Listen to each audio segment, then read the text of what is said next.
Olá pessoal, sejam muito bem-vindos ao nosso módulo de pneumologia.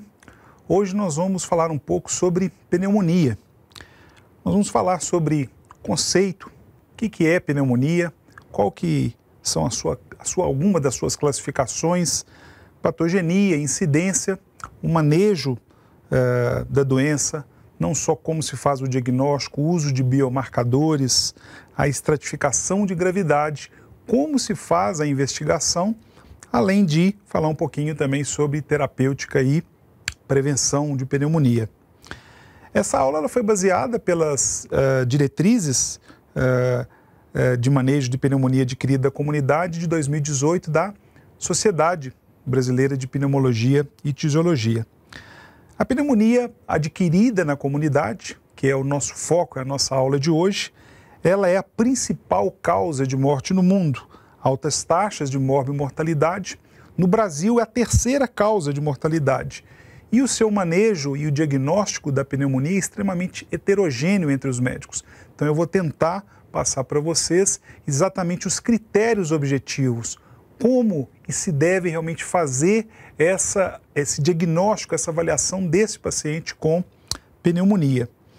A pneumonia é uma doença inflamatória, de causa geralmente infecciosa, pode ser causada por bactérias, pode ser causada por vírus, pode ser causada por fungos, parasitas, e geralmente ela ocorre, a pneumonia adquirida na comunidade, fora do hospital ou até mesmo 48 horas após a admissão do hospital. Então, o indivíduo então que tem a pneumonia fora do hospital, ou mesmo, as manifestações se manifestam em até 48 horas após a admissão, então esse é então o paciente que nós vamos então discutir e falar hoje. Quais são as classificações? Existem várias classificações.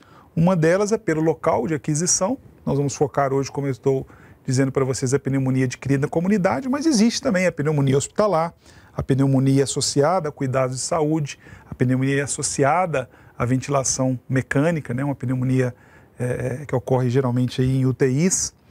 Nós temos também uma outra classificação, segundo o hospedeiro, paciente imunocompetente, paciente imunossuprimido, paciente oncológico, paciente que faz uso de alguma terapia imunossupressora. Então, esse grupo de pacientes também desenvolve um quadro também bem característico. E como é que o germe ele chega no pulmão da pessoa? Como se dá então a patogenia? Como o paciente adquire a pneumonia?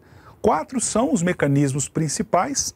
O primeiro seria a microaspiração de micro-organismos pela orofaringe. Então, o indivíduo tem, por exemplo, uma faringite, tem uma infecção de garganta, alguma coisa, e esses germes, então, eles podem descer para o trato respiratório inferior. A inalação de micro-organismos no meio ambiente, então, o indivíduo ele tem contato com uma pessoa com pneumonia, ele tem contato com uma pessoa com gripe, isso também pode descer, então, para o trato respiratório inferior e o indivíduo, então, desenvolver pneumonia. Disseminação hematogênica de um foco extrapulmonar. Então, o indivíduo, por exemplo, ele pode ter alguma infecção em algum outro local do corpo, esse germe via sangue, ele chegar, então, na circulação então, pulmonar e se instalar e desenvolver, então, um quadro de pneumonia. E, por último, extensão direta do mediastino, do espaço subfrênico. Por exemplo, um indivíduo com uma pericardite, um indivíduo, por exemplo, com um abscesso subfrênico, através, então, de uma disseminação contígua, então o indivíduo ele pode vir a desenvolver pneumonia. Com relação à incidência, isso não muda muito com o passar dos anos, mas tem 2 grupos de pessoas que são mais susceptíveis a desenvolver pneumonia. São aquelas crianças menores do que 5 anos e aqueles adultos maiores do que 65 anos. Então, esses são os 2 extremos, são os 2 grandes picos de incidência de pneumonia na população em geral. Nós sabemos também, o Brasil, um país tropical, então, os meses de outono e inverno, principalmente abril, maio, junho, algumas vezes até julho, são os meses onde ocorre, então, o maior pico de incidência dessa patologia. E o que a gente observa, né, nos últimos 20, 25 anos? Nos últimos anos existe um número absoluto da doença maior, então tem se dado realmente mais o diagnóstico de pneumonia, mas por outro lado, a taxa de mortalidade por 100 mil habitantes, quando a gente fala de infecções do trato respiratório inferior, isso em ambos os sexos, isso tem diminuído significativamente. E eu pergunto para vocês, por que tem ocorrido essa redução da mortalidade? O que tem acontecido? Basicamente, alguns fatores, entre eles uma melhora socioeconômica, indivíduo com mais acesso à saúde, mesmo o SUS com toda a sua dificuldade. Então, existe vacinação, existe acesso a medicações para asma, DPOC, alguns até postos fornecem antibiótico, então tem sido realmente oferecido um melhor tratamento quando comparado a 25, 30 anos atrás, nos dias atuais, para esse indivíduo, então, apresentar uma menor mortalidade. Os indivíduos também têm fumado menos e a população, obviamente, isso é uma tendência mundial, ela tem ficado o quê? Mais velha. Então, isso faz com que o número absoluto de pacientes com pneumonia, já que é mais comum nos extremos da idade, aumente, mas, por outro lado, o que a gente tem oferecido em termos de melhor tratamento, melhor acesso à saúde, melhor condição socioeconômica, isso tem ajudado, então, a reduzir a mortalidade. Bem, e por que a gente deve, né, muito se fala em consensos, diretrizes de pneumonia, por que a gente deve seguir esses consensos? Então, eu trouxe a importância de seguir para vocês através desse estudo, mostrando aí nessa linha contígua preta que vocês estão vendo, quando o antibiótico é concordante, pelas diretrizes, sejam nacionais ou internacionais, então o indivíduo ele tende a apresentar uma menor mortalidade. Já na linha tracejada, a linha amarela, quando o indivíduo usa um antibiótico que não é o espectro correto, nós vamos discutir um pouquinho isso mais no tratamento, o indivíduo então tende a apresentar uma maior taxa de mortalidade. Por isso é importantíssimo, é fundamental dar o diagnóstico de pneumonia e principalmente prescrever o tratamento correto.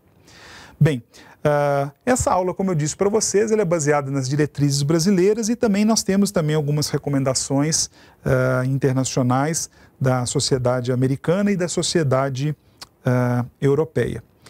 Bem, então nós vamos falar então, né, das condutas dessas diretrizes, principalmente as brasileiras, claro, que é o que cai mais nas nossas provas.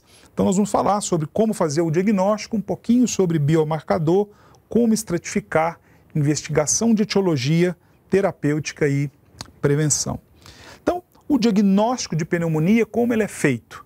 O diagnóstico de pneumonia ele é feito através de sinais e sintomas, ou seja, geralmente o indivíduo tem uma infecção respiratória aguda, associado a isso, ele pode ter taquicardia, pode ter taquipneia, pode ter estertor.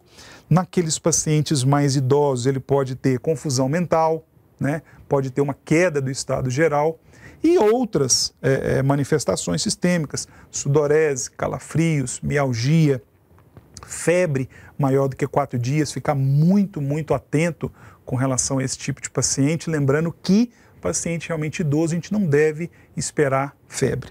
Então, quando o indivíduo apresenta sintomas de infecção respiratória, pode ser até uma infecção respiratória alta, isso, enfim, pode, né, ser acompanhado de taquicardia, taquipneia, sintomas sistêmicos e achados focais de exame físico, então você tem que pensar que esse indivíduo pode estar apresentando pneumonia.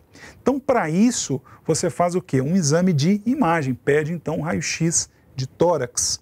Então, através desses sintomas, desses achados de exame, mais um raio-x, esse raio-x ele mostrando uma nova opacidade, uma alteração, então aí você consegue então dar o diagnóstico de pneumonia. Lembrando que anamnese só e exame físico, nós temos uma acurácia em torno aí de, no máximo 60%. Então, sempre que possível, peça o raio-x de tórax em PA e perfil. Sempre que possível, não deixe de pedir o raio-x. Lembrando que, né, quando você não pede, como a anamnese ela tem uma acurácia apenas de 60%, nós podemos, né, ter um diagnóstico diferencial, então sendo outras doenças podem dar sintomas respiratórios agudos e dar manifestações sistêmicas, então o diagnóstico diferencial, quando você não tem o raio-x, ele obviamente fica mais amplo. Achados, né, semiológicos, como eu disse, uma acurácia baixa, uma falta também de experiência, né, dos médicos, além também de uma variabilidade muito grande na interpretação de raio-x. Então, o raio-x ele deve ser constantemente solicitado, tá, em pacientes com suspeita de pneumonia, e a gente deve treinar os nossos olhos para poder encontrar essas alterações radiológicas. Falando sobre imagem no diagnóstico e na condução dos pacientes com pneumonia adquirida na comunidade, para que serve o raio-x? Ele serve basicamente para avaliar a extensão e a gravidade da doença, serve ainda para poder identificar complicações, mostrar uma obliteração do seio costofrênico, um derrame pleural, alguma coisa, além também de sugerir também etiologias, né, causas alternativas da doença. E sem dúvida nenhuma, o raio-x ele é o exame que você vai fazer o monitoramento, o controle do seu paciente, saber se o seu paciente, junto com os sinais clínicos e laboratoriais, se ele está melhorando dessa pneumonia. O ultrassom. O ultrassom é um exame que tem ganhado cada vez mais força. Ele tem maior sensibilidade, maior acurácia do que o raio-x na identificação de lesões intraparenquimatosas, principalmente quando a gente fala de consolidação. O ultrassom também nos ajuda a identificar derrames pleurais pequenos ou identificar alguma loculação, algum líquido realmente pleural que esteja loculado. E é uma excelente ferramenta para pacientes críticos, pacientes gestantes. Então, o ultrassom ele é uma ferramenta cada vez mais usada e, creio eu, na minha opinião, cada vez mais importante e crescente. E a tomografia? Eu vou pedir tomografia de todo mundo que faz pneumonia? Não vou pedir de todo mundo. A tomografia ela é reservada para aqueles casos onde há uma descorrelação clínica radiológica, ou seja, o paciente tem sintomas, faz o raio-x e sei lá, aquele raio-x algumas vezes pode estar inicialmente normal ou com alterações tão discretas, tão pequenas que não são visíveis ao raio-x. Ajuda também a avaliar a questão das complicações, ajuda também no diagnóstico diferencial, bronquiectasias, neoplasia, tuberculose.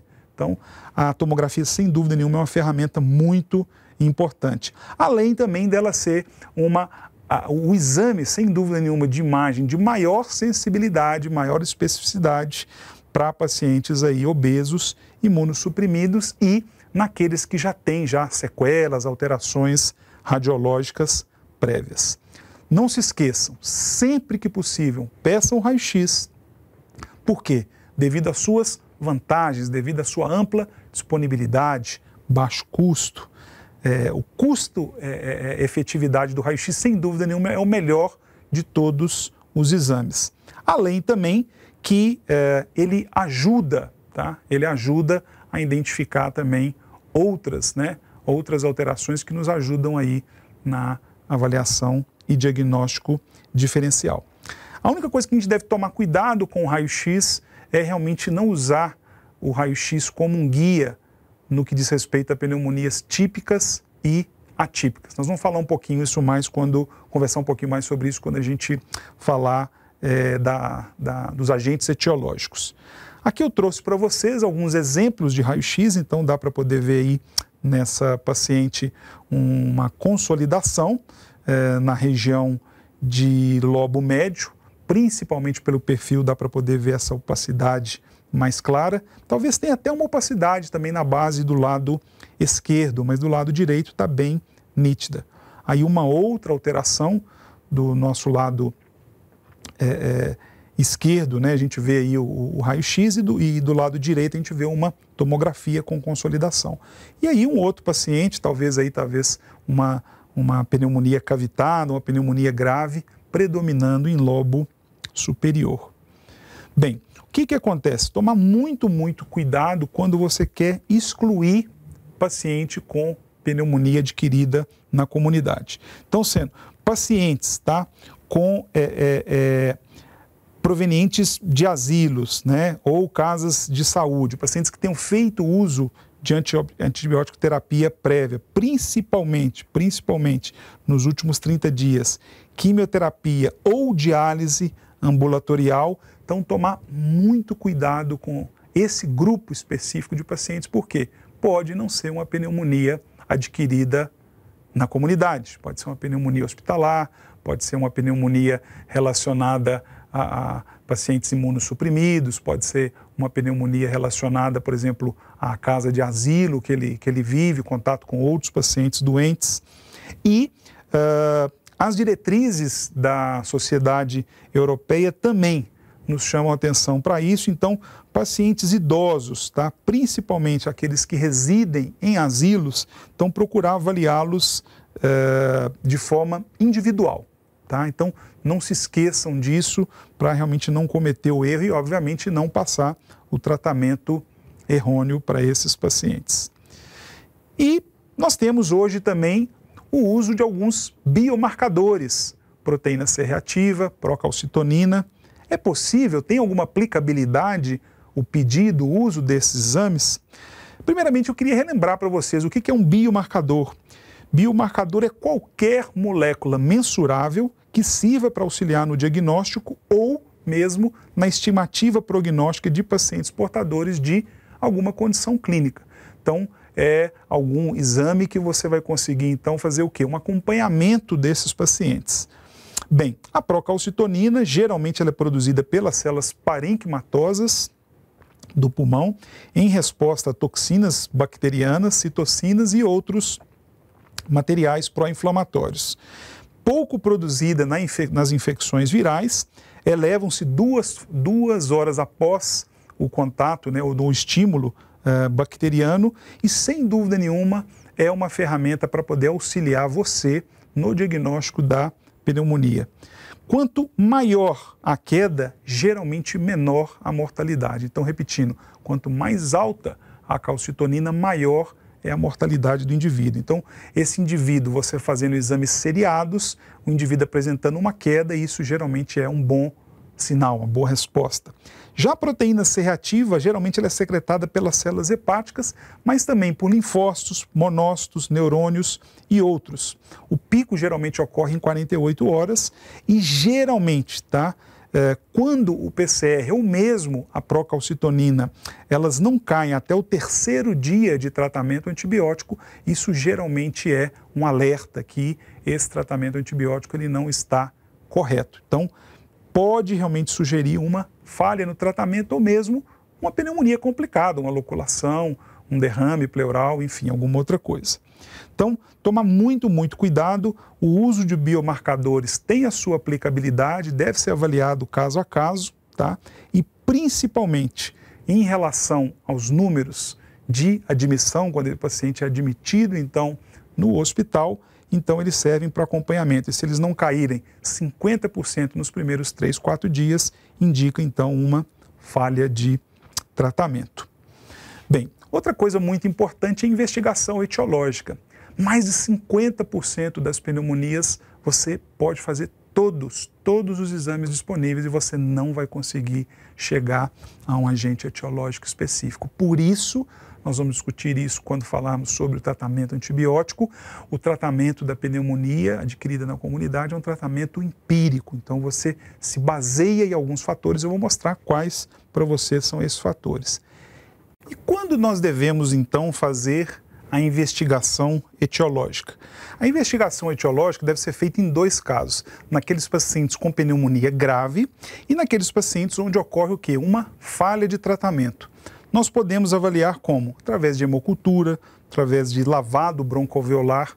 Tirando isso, nós devemos então lembrar que até 50% das pneumonias, você então pode fazer todos os exames e não vai conseguir chegar a um agente etiológico. Por isso que a pesquisa do agente etiológico a gente reserva principalmente para esses 2 casos.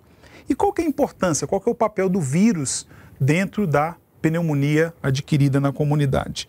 Nós sabemos que aproximadamente 1/3 dos pacientes com pneumonia adquirida na comunidade, eles também têm vírus. O influenza, sem dúvida nenhuma, é o mais isolado, é o mais encontrado, mas nós temos outros vírus, rinovírus, vírus sincicial respiratório, para influenza, e geralmente esses vírus eles têm dois papéis, ou eles funcionam como copatógenos, ou seja, eles estão em associação com alguma outra bactéria, ou algumas vezes esses vírus eles estão colonizando essas vias aéreas. Esse paciente ele teve contato e está colonizando. E uma outra coisa muito importante é o quê? O que causa esse vírus? Qual que é o papel deles? Muitas das vezes eles causam um prejuízo aos mecanismos de defesa, aos mecanismos de proteção. Inicialmente das vias aéreas superiores e depois das vias aéreas inferiores. E isso faz com que seja então um terreno fértil após essa queda de imunidade, após essa queda de defesas, esse indivíduo vem então a desenvolver uma pneumonia adquirida na comunidade. E você deve também se lembrar que naqueles pacientes, naqueles casos graves de pneumonia, é uma boa prática, é recomendável você fazer então uma pesquisa de painel viral, uma pesquisa de vírus ou testes moleculares. Bem, e como a gente faz para poder estratificar, avaliar a gravidade do nosso paciente? Onde que eu vou internar, vou liberar esse paciente? Bem, mais ou menos em torno de 1997 saiu esse primeiro score de pontuação de gravidade com pontos demográficos, de comorbidade, exame físico, laboratório, e você faz, cada um tem uma pontuação, faz a soma desses achados e quanto maior o número então de achados, você então vai dividir o paciente em 5 classes. Bem, do ponto de vista prático, esse score ele é interessante, mas ele não é muito viável, não é muito prático. Acho que essa seria a principal limitação. Nós temos o celular, temos prontuários eletrônicos, mas foram desenvolvidos outros scores. O primeiro foi esse da Sociedade Britânica, que é o CURB-65, C de confusão, U de ureia, R de respiração, P de pressão e I de idade.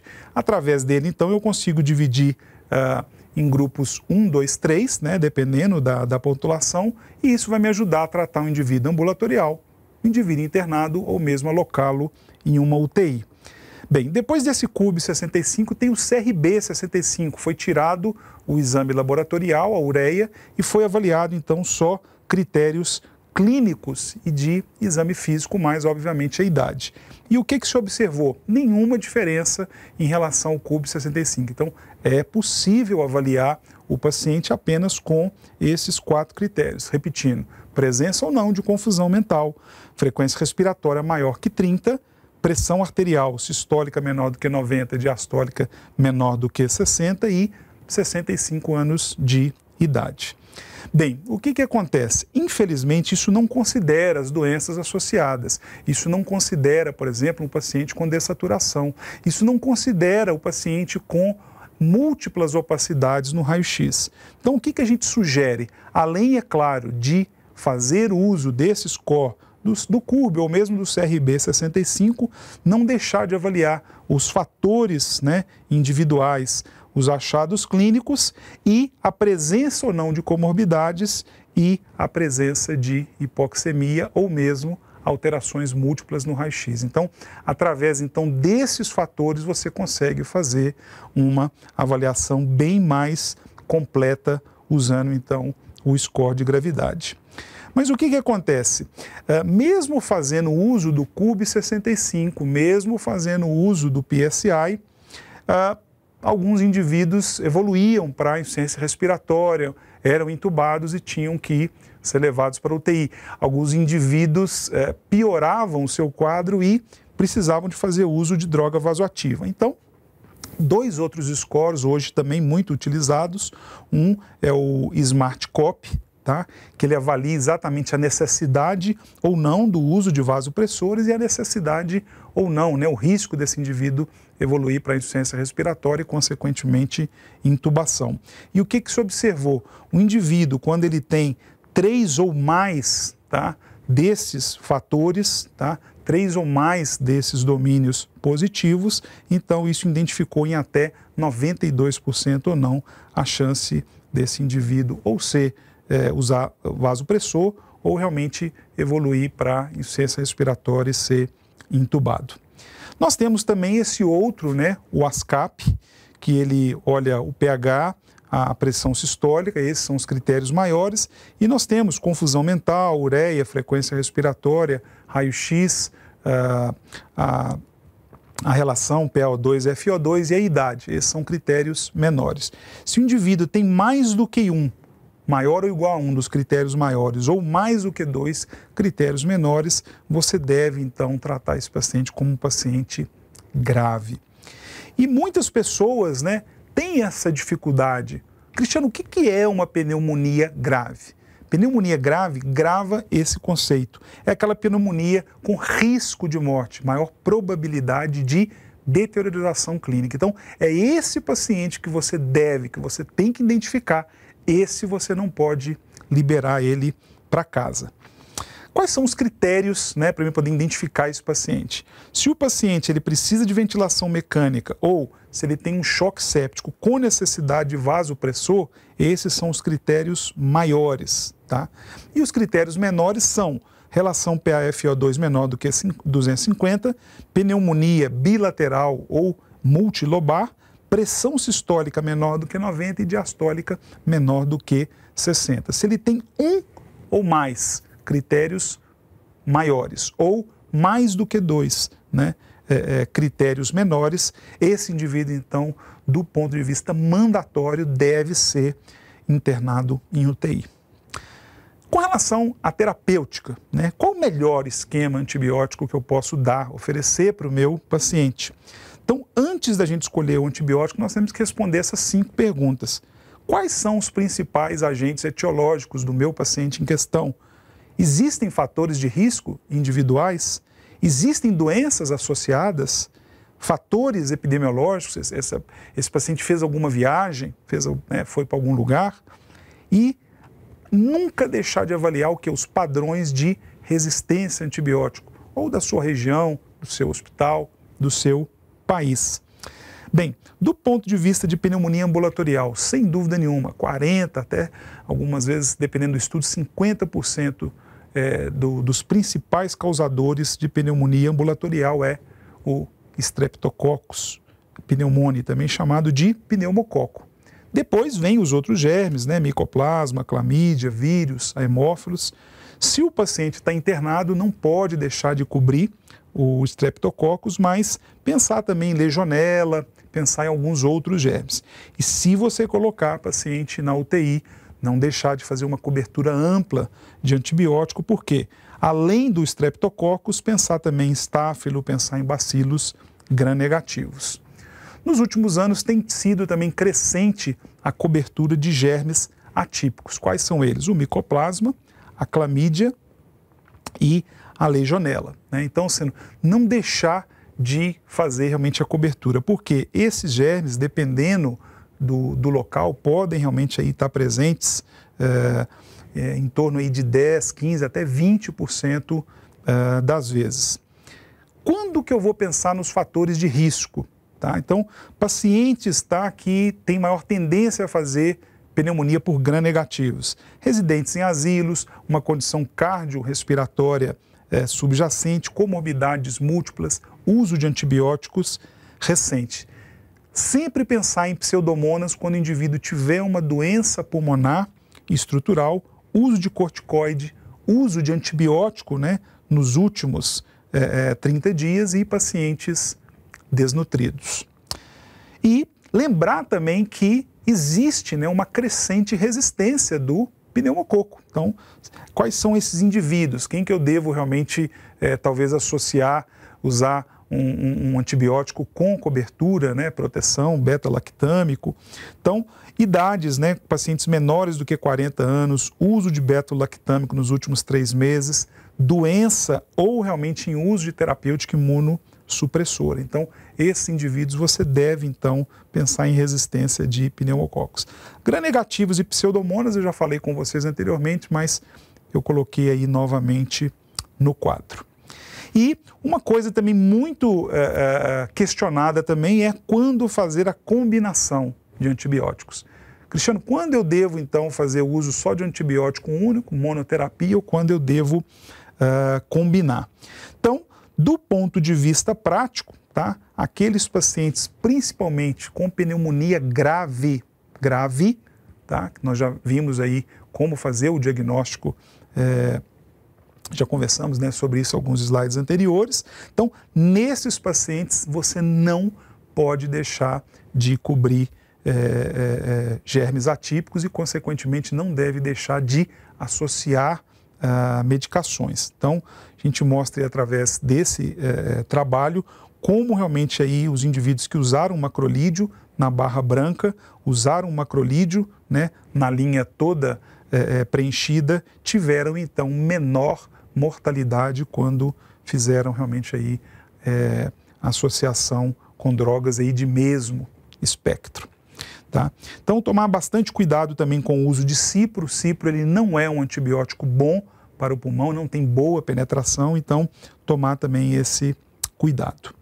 Então, o resumo então, né, dos principais germes, dos principais agentes e o uso do antibiótico, paciente então ambulatorial, lembrar de streptococcus, micoplasma, clamídia, algumas vezes vírus, né, respiratórios, e você, se o paciente for previamente rígido, eu posso dar ou um beta-lactâmico ou um macrolídeo, eu posso fazer ou um ou outro. Já um paciente com doenças associadas ou com fatores de risco, ou mesmo antibiótico com menos de 3 meses, eu devo fazer a associação clássica, quinolona ou beta-lactâmico associado a um macrolídeo. Já aqueles pacientes que eu vou internar no hospital, além dos germes acima, eu tenho que pensar também em legionela, tenho que pensar também, né, em usar uma associação. Ou eu uso uma quinolona, quando eu falo quinolona, é quinolona respiratória, então eu uso um levofloxacino, um moxifloxacino, uma gatifloxacino, chamados de quinolonas respiratórias, e eu posso também fazer o uso do beta-lactâmico mais o macrolídeo.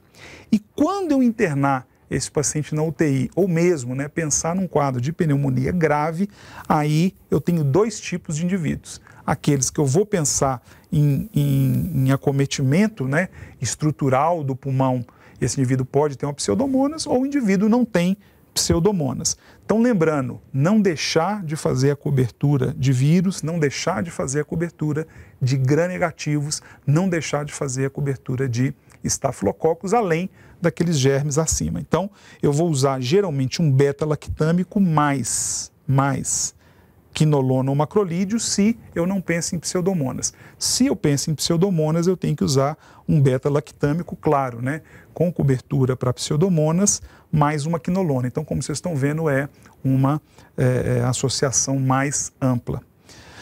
Bem, não deixar de esquecer aquele comentário, né, que eu fiz. Então, quando, Cristiano, eu vou usar a terapia combinada? Ela oferece benefício principalmente para aqueles pacientes com pneumonia grave. Esses não pode deixar de fazer associação e ampla cobertura antibiótico.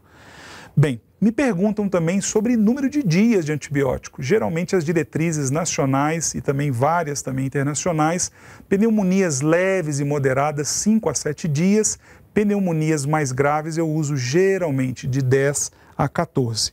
E se você tiver alguma complicação importante, por exemplo, uma pneumonia loculada, uma pneumonia com empiema, alguma coisa realmente mais grave, pode até usar aí 21 dias ou mais. Então, aí estão as principais, né, indicações do número de dias de antibióticos, tá? Nessas 2 tabelas que eu estou então mostrando para vocês. E outra coisa também que tem sido frequente também em provas, né? E qual que é a importância, qual que é o papel do corticoide na pneumonia adquirida na comunidade? Geralmente ele é reservado para pneumonia grave, geralmente é usado de 5 a 7 dias, com boa tolerância, e geralmente as doses de 200 a 300 miligramas de hidrocortisona ou de 0,5 miligrama por quilo de metilprednisolona de 12 em 12 horas. Lembrar que o efeito adverso principal é a hiperglicemia. E é possível prevenir a pneumonia? Então tem como prevenir? A resposta é sim.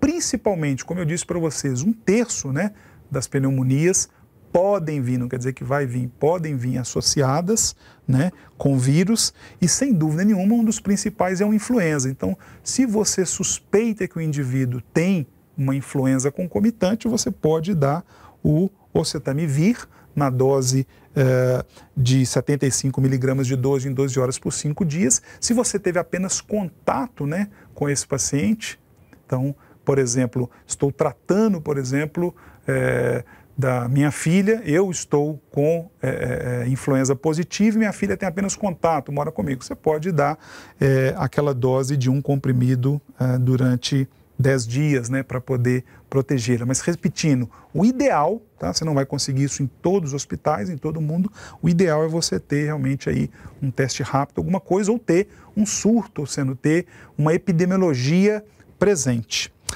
Além da prevenção da influenza, nós temos também o quê? A vacina anti-influenza. A vacina anti-influenza é uma vacina anual, ela é feita a partir dos 6 meses de idade, diminui sintomas, diminui a possibilidade de internação e diminui também a morbimortalidade.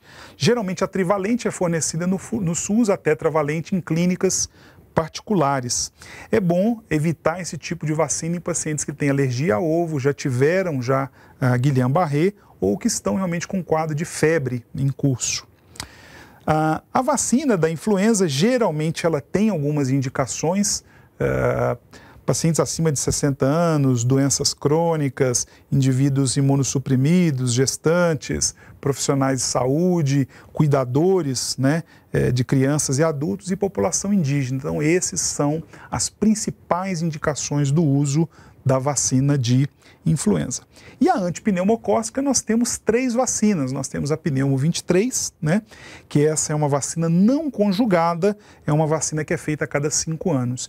E nós temos também a Pneumo 13 e a Pneumo 10. Essas são conjugadas, geralmente elas trabalham mais na imunidade das células tipo T, conferindo uma proteção maior, uma proteção mais duradoura.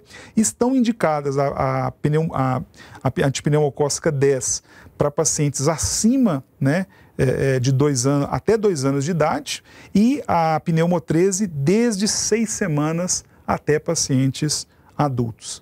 E é interessante que essas vacinas conjugadas não está realmente estabelecido o reforço, diferentemente da não conjugada. A vacina antipneumocócica também ela está indicada para indivíduos maiores de 60 anos, pacientes com doença cardíaca, pulmonar, diabetes, doença falciforme, alcoolismo, condições imunossupressoras, leucemia, Hodgkin, algum uso de alguma medicação imunossupressora, corticoide, tá? Pessoas asmáticas e portadoras de DPOC, além também de residentes em casas de saúde e locais de grande permanência. Bem, então o que eu queria deixar para vocês é isso. O diagnóstico, apesar de parecer simples, ele é heterogêneo, não é fácil. O diagnóstico de pneumonia ele é clínico, anamnese mais exame físico, mas sempre que possível radiológico. Os biomarcadores, principalmente o PCR e a procalcitonina, podem e devem ser usados. Estratificar os pacientes sempre deve ser feito. Por quê? Porque, como eu disse, esses pacientes precisam ser alocados, precisam ser tratados de forma correta. E a investigação etiológica, você vai usar somente, então, naqueles pacientes graves e naqueles pacientes que houve uma falência de tratamento. E a terapêutica, já passei o quadro para vocês dos principais germes, os principais antibióticos e quando se deve fazer o uso da terapia combinada. E a prevenção, não esquecer da influenza, não esquecer da vacina antipneumocócica, tá? E quando você suspeitar da associação de vírus, tratar principalmente o vírus influenza. Meu muito obrigado para vocês, até a próxima e um abraço.